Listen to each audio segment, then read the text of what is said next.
Dili di ay sayon dawaton ang kaluwasan. Matod pa diri sa atong unang pagbasa, kung moabot na siya, kinsa may makaharong inigpadayag na niya. Kay mura kuno siya kalayo nga muputli sa puthaw. Niya ang unahon ra ba niya putli ang kasing-kasing sa mga pari. Ngano sa kang pari man sa giuna. Ay ibutang diri ay. Muanhi siya sa paghukom sama sa magputli sa plata. Hinluan niya ang mga pari. Ingon sa pagputli sa plata ug bulawan. Mao di ay kay ang pari di ay mo'y unahon niya himo nga bulawan.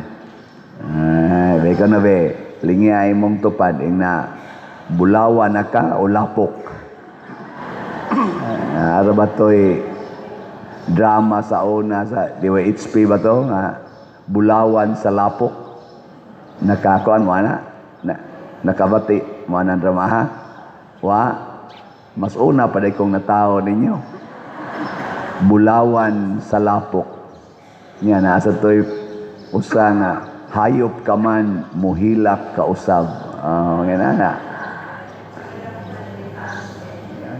Kamu ba, TV manggod inyong tanawon sa una, amo yung taon dito, katurang radyo nga asahi. Niya, butangan dahil atong ibiridi nga green, kay mo to'y kinabaratuhan, niya, inig baterya, niya, inig kapunder, dukdukon, ibuwad sa adlaw, inigbalik ni Mogson, mutingog karaat kay blabdot no dunggan. Daginoton yung katapusang tingog, bahangton mag-agas na kanang murag tubig sa baterya. Abot man tayo ni noong way labot sumi. Bulawan lagi. Mao na diri sa atong ebanghelyo niingon sad si Simeon. Mauna ni siya ang manluluwas. Gani, nakaingon si Simeon, Lord, patiyan na lang ko, kay nakita na nako ang manluluwas sa Israel.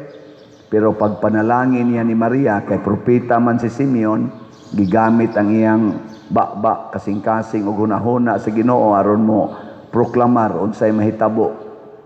Giingna niya si Maria, kini siya maoy ilhanan, gikan sa Dios, nga supakon sa daghang mga tao.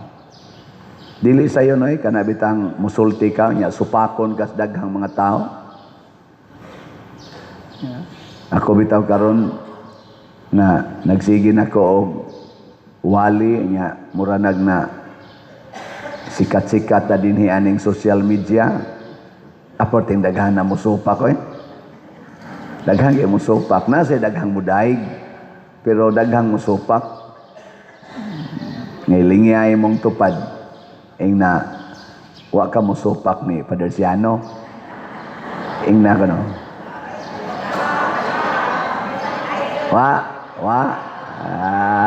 yang ano, sige pa malagi mo pa colors buhok. Sige pa malagi mo badli sa na inyong kilay supak mo. Ayaw lang na padiroy, ayaw lang na supak mangyapon agad. Parehal ko na sa Ginoo, maingon ang Ginoo nga ayaw na panglibak. Ay Lord, igud mapugngan Lord oy. Ayaw na pangasaba ang mga bata. Ay Lord oy, mga siaw man kayo Lord oy. Mao man na yung mga pagsupak. Lahi sa ng pagsupak nga makig-away gyud ka. Pariharos na hitabo sa Senado o sa Supreme Court. Ang Senado girepresentahan, awa man sa tingali girepresentahan kay gisingle out raman si Speaker sa Senate nga murag maoy nasuko sa proklamasyon sa Supreme Court nga kadtong impeachment nga gi-file against sa Vice Presidente niadtong 2025 is unconstitutional. Nya niingon dayon ang Senate President sa to judicial overreach.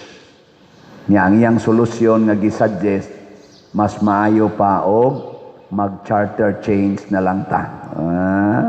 We had that. Na siya. Pero pulos baya sila nagbuhat sa ilang katungdanan. Kinsa kay dunay overreach nila. Kinsa kay dunay overreach.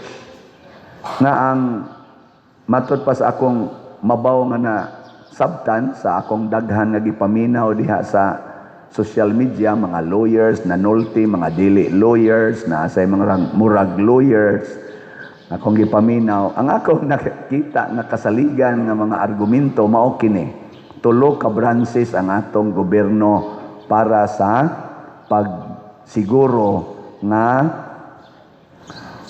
magmalinawon ang atong nasod, why mag-abuso. O kining tulo ka branches independent from each other. Nya unsa may ilang connection, bahin sa balaod, ang Legislative Department, Congress ug Senate mao'y tighimog balaod.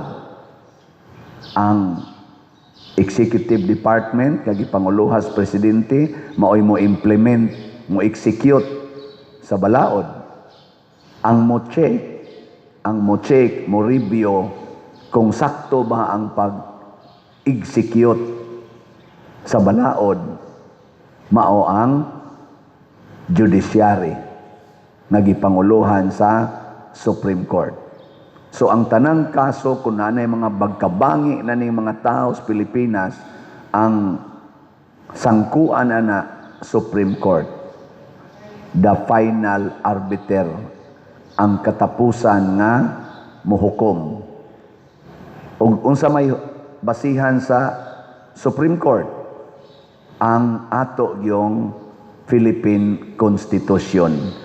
Di sila mo gawas diha dapita. Sila mo'y dunay gitawag og gahom sa pag-interpret o pagpahaom sa mga provisions, katapusang litra diha sa atong Philippine Constitution. Sila mo'y dunay gahom ni ana.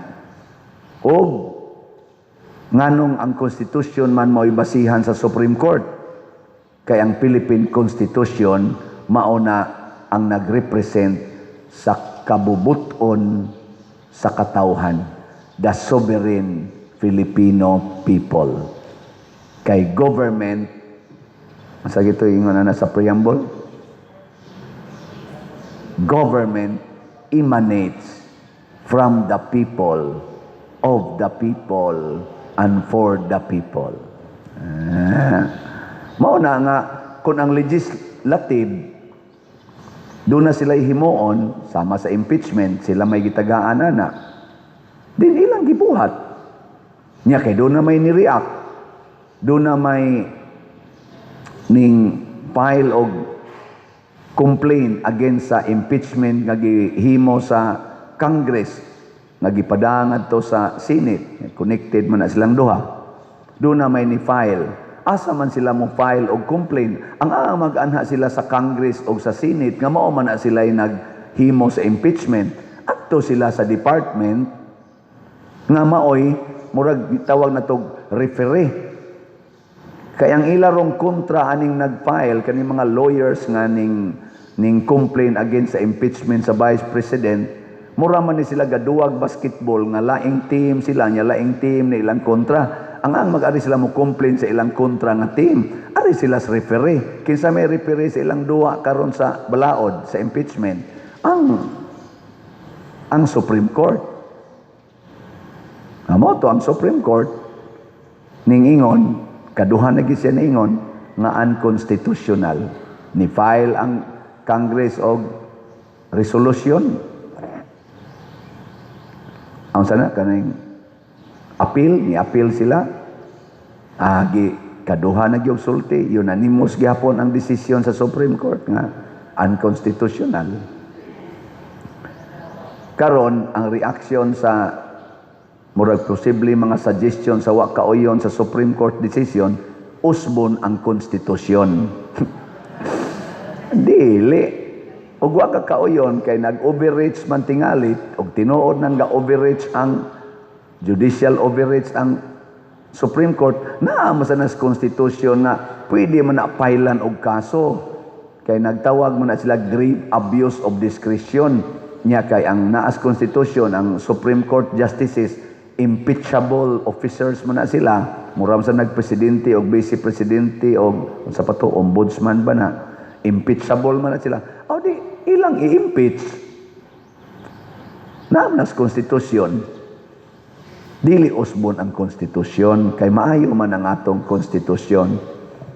Ug unsa may nahitabo nganong naingon ani nagkabangi na tungod ni sa pag-deny sa kamatuoran. Ni ani ining mga branches sa atong government na ay daghang bakakon diha. Na ay daghang bakakon. Ni amagayron din hinanimba. Wa magi siguro kining gawali apil ni. Ni anha kita magkabangi, anha gyud mga guba ang atong relasyon kung dili na ta mudawat sa kahayag.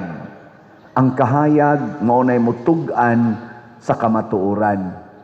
Ang kangit-ngit maunay bakak. Unya kun atong tabunan ang kahayag, ang kamatuoran, pinaagis ato mga bakak, anha kita magkagubot. Mao na karon nagkagubot na sila kay mga bakakon man na sila. Dili tanan, pero kadaghanan. Ug kinsa may mas bakakon nila, kita nalay mo determine kitang katawhan. Unsa may mga timaan nga bakakon ang usa ka tawo, mag-usab-usab ang iyang desisyon. Mao ginay kinaiyas bakak, mag-usab-usab. Unsa may timailhan na ang tao matinud-anon, di mausab, permanente ginayang baruganan. Unya kay ang Supreme Court, wa man mausab ang baruganan. Di sa ato pa, dool-dool sila sa kamatuoran. Pero ang Congress, nag-usab-usab, doon ay gipile nga tulo ka impeachment, wa aksyon ni ay gipile nga tulo ka buwan, wa aksyon unya doon ay gipile nga ikaupat katunang impeachment, wa kaabot og 24 hours giaksyonan dayon, final dayon. Di sa to pa nag-usab-usab ang ilang style na ay gaunang impeachment tulo ka buok, wa aksyon ni gipakatog lang dito sa Office of the Secretary General. Unya, ni ay impeachment, ni abot og alas 9 buntag, pagka alas 7 gabi, final na. Mao nang nakaingon ang Congress nga, dili na mao. Nganong inyo mang gipasagdag na po, tulo ka buwan, ang gaunang impeachment, unya ang ikaupat, inyo sang gidali-dali. O giklaro sa Supreme Court ang parameters nga kana mga legal na nga matters, di na lang ko muhisgot ana. Basta, consistent ang nagpuyo sa kamatuoran. Nilingiyay mong tupad. Ingna, di ba mausab ang imong pagpalit og slot? Na dili mausab, permanente na. Kay ubang ra ba nato, mupalit lag slot, basta dunay pangayuos Ginoo. Kay daghan baya kay namalit og slot nga, ning lambo or nasulbad ilang problema nya moingon mo palit kog slot kay na ako'y pangayoon unya gawa nay pangayoon di na lang sad mo palit kog mudagkot kog kandila kay haron maayo ko sa akong sakit unya gawa nay sakit di na lang sad mudagkot mudunit ko sa simbahan kay na ako'y pangayoong grasya unya gawa nay pangayoong grasya adi na ko mudunit. Napamanggani uban, musubay-subay pa yun. Ada pa dir, dako na kay kong nadunit sa simbahan, muhunong na kong dunit, May kayong ingnon ba? Dako na kay nahatag ang Ginoo nimo. Unsa kag moingon sa ang Ginoo, muhunong na lang sad ko. Hilas kayo ba? Naman ko'y madunggan ingon ana. Naku nga naman mo padayon lang kag dunit. Ay sus pa dir. Sukad pas una, sukad pas amo mga lolo na nagadunit na gimi anang simbahan. Karon mo muhunong kog dunit Naku unya kag ang Ginoo mo'y muhunong og hatag nimo grasya. Sugot ka. Muhunong na siya hatag nimo hangin. Kay purti na daghanang hangin imong gihanggap. Imo yung Ginoo hunong na lang kog hatag nimo hangin. Unsa man? Hilas kay ta ba? Muratag dunay bay tulo sana murag ang Ginoo murag dunay utang nato nga kun boton una bisag idunit pa na nimo imong tibok kinabuhi di na kabayad sa nagpasakit nga Ginoo para ta maluwas gikan sa impierno hilas kay tas tanan nga magsubay-subay sa ato kunong na-donate, murag diin ra bagikan ang atong gipang-donate, gikan ra sa Ginoo. Maubitan na kaning atong mga hala dinhi, unsa man ni atong tawag ani, mga gasa nga gikan sa imong kamanggihatagon. Kinsay atong gigasahan? Ang Ginoo. Diin gikan ang atong gasa, gikan sa iyang pagkamanggihatagon. Muna palit mog slat, palit mog slat. Kay gikan ra sa nas Ginoo. Kay di na gani mo palit og slat, patay mo diha.